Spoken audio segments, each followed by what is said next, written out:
안녕하세요. 복지 알려주는 남자입니다. 제가 매번 영상에서 복지에 대한 정보를 안내해드렸는데요. 오늘은 얼마 전에 제가 겪은 사회복지 현장에 대한 이야기를 좀 해보려고 합니다. 현장에 대한 이야기와 함께 공무원분들에게 부탁하고 싶은 이야기, 그런 부분들을 영상으로 제작해 보았습니다. 오늘 제가 이야기하는 분들은 일부 사회복지 마인드가 전혀 없는 공무원분들에 대한 이야기입니다. 전체 공무원분들에 대한 이야기가 아니니까 오해가 없길 부탁드리겠습니다. 먼저 이야기에 앞서 제 소개를 간단하게 하겠습니다. 저는 종합사회복지관에서 일하고 있는 사회복지사고요. 올해로 14년차가 되었습니다. 종합사회복지관은 지역 주민분들이 가진 다양한 욕구에 맞춰 사회복지 서비스를 제공하는 민간기관입니다. 그러니까 전 공무원은 아닌 거죠. 제가 하는 업무는 사례관리라고 하고요. 어려움을 가진 당사자분들을 만나서 상담하고 당사자분들과 지역사회가 함께 이 어려움을 극복할 수 있도록 돕는 일을 하고 있습니다. 제가 이 사례관리 업무를 하면서 만나는 대부분의 당사자분들은 경제적인 어려움을 경험하고 계시고요.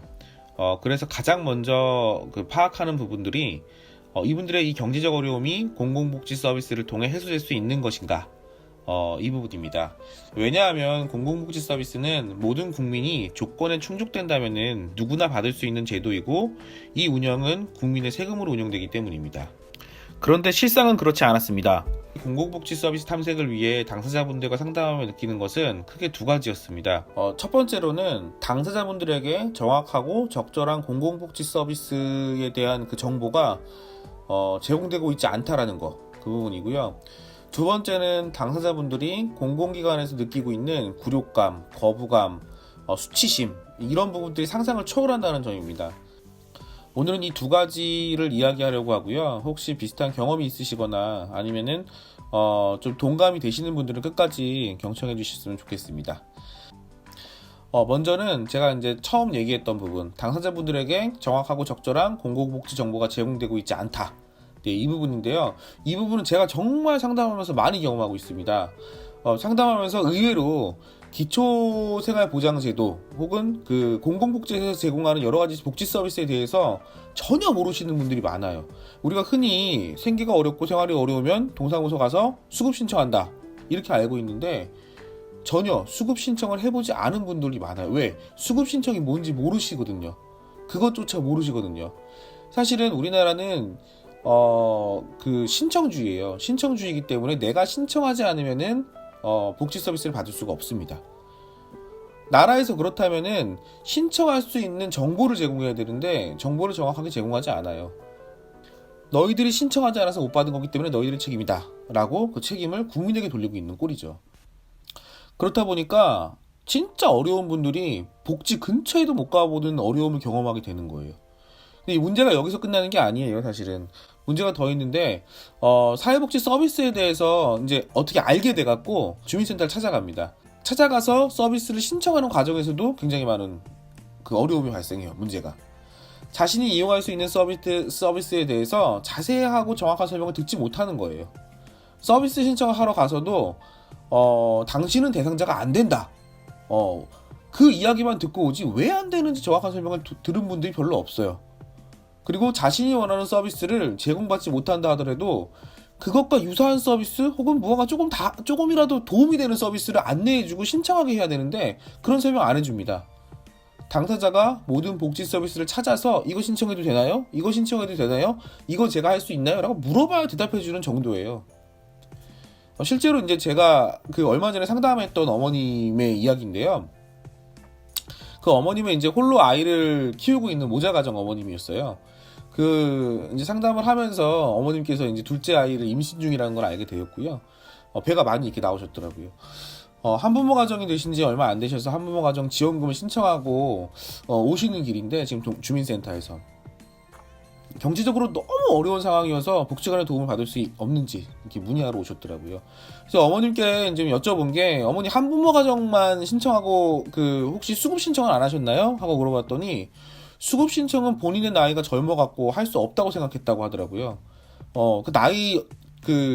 젊은 사람들은 못 받는 거라고 생각했다고. 그리고 담당자도 자기가 한부모 가정 신청하러 갔는데 아무런 이야기를 안 해줘서 안 되는 줄 알고 있다고 그렇게 얘기하고 전혀 모르고 계시더라고요. 어머님께 이제 현재 재산도 없고 현재 임신 중으로 근로 무능력자에 해당되기 때문에 수급 신청을 하시면 수급을 받을 수 있다. 본인의 조건이 되신다라고 설명을 드렸어요. 그리고 수급 신청하시면은 심사기간이 약 1개월에서 2개월 정도 걸리는데 그 심사기간 중에 긴급복지지원제도를 이용할 수 있음도 설명해 드렸어요. 이제 어머님께서 복지관에서 나가셔서 주민센터 이제 다시 가셔갖고 담당 공무원한테 본인이 수급 신청할 수 있는지 긴급복지지원 신청할 수 있는지 문의하니까 그때서야 서류를 주시고 그 서류에 작성을 하라고 했다고 하더라고요. 지금 그 얼마 전에 연락이 왔는데요. 그 수급 책정돼서 생계급을 받고 계십니다 지금. 그리고 아이도 지금 출산하셔갖고 해상급여도 받으시고 여러 가지 복지 서비스 지금 받고 계세요. 사실 분명 공무원분들 중에서 성심성의껏 상담해주고 도움을 주시려고 노력하는 분들이 많이 있어요. 저도 현장에서 정말 훌륭한 공무원분들 많이 만나봤거든요.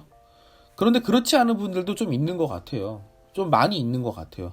그래서 오죽하면 당사자분들 사이에 어느 동 주민센터 담당자가 이번에 어느 동으로 발령났다고 좋아하고 또 그 동 발령난 사람은 싫어하고.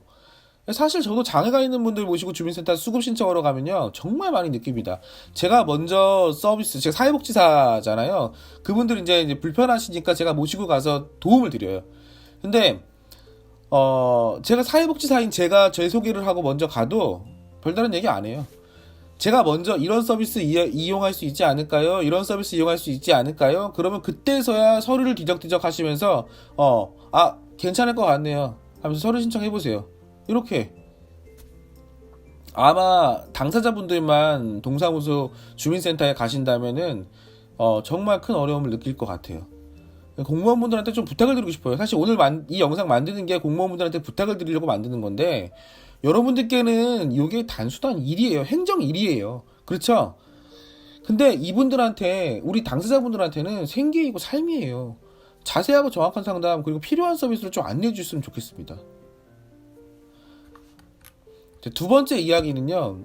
당사자분들이 공공기관에서 느끼는 굴욕감과 거부감이 상상을 초월한다는 점인데요. 수치심이죠. 사실은 누군가에게 도움을 요청하는 일은 쉬운 일이 아니에요. 게다가 도움을 요청하기 위해서 자신의 그 어려운 개인적인 이야기를 그 모르는 누군가한테 한다는 거 정말 자존심 상하는 일이거든요. 이제 그럼에도 도움이 필요하기 때문에 큰맘 먹고 찾아간 그 주민센터. 근데 몇몇 공무원분들은 이런 당사자들을 그 잠재적인 부정수급자 또는 범죄자 취급합니다. 상하관계가 아닌데 고압적인 자세를 보이기도 하고요. 상하관계가 아니잖아요. 주민이니까 주민이 한 명이잖아요. 본인이 돈을 주는 게 아니잖아요. 본인 돈이 아니잖아. 근데 상하관계인 것처럼 고압적인 자세를 보이기도 해요. 자신이 가진 주관적인 관점에 대해서 그 당사자분들한테 강요하기도 해요. 왜 이렇게 사냐? 왜 그러고 사냐? 일을 해라. 이런 공무원들의 태도로 당사자분들은 수급을 받을 수 있는 자격이 됨에도 신청 안 하고 정말 힘들게 사시기도 해요. 수치심과 굴욕감이 엄청난 거죠. 제가 아는 어떤 분은 그 공무원분들한테 상처받아갖고 실제로 정신과 우울증 치료를 받고 계신 분도 계세요. 심각한 문제죠, 사실. 앞서 이야기했지만 도움을 요청하시는 분들은 그 어려운 상황으로 인해서 마음이 많이 약해져 있어요. 그래서 너무나도 쉽게 이렇게 좌절을 경험하기도 하고요. 상처도 잘 받습니다. 어쩔 수 없어요. 근데 누구나 그 상황이 되면 그럴 거예요.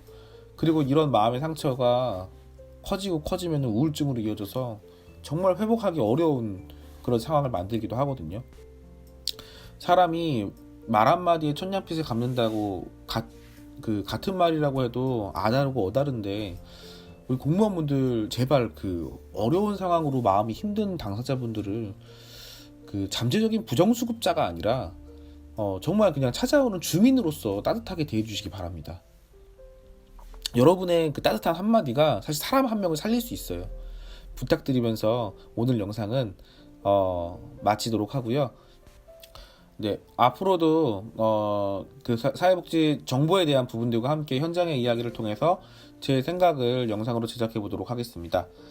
지금까지 시청해 주셔서 감사하고요. 영상이 괜찮으셨다면 좋아요와 구독 부탁드리겠습니다. 여러분의 응원이 영상을 제작하는 데 큰 힘이 됩니다. 감사합니다.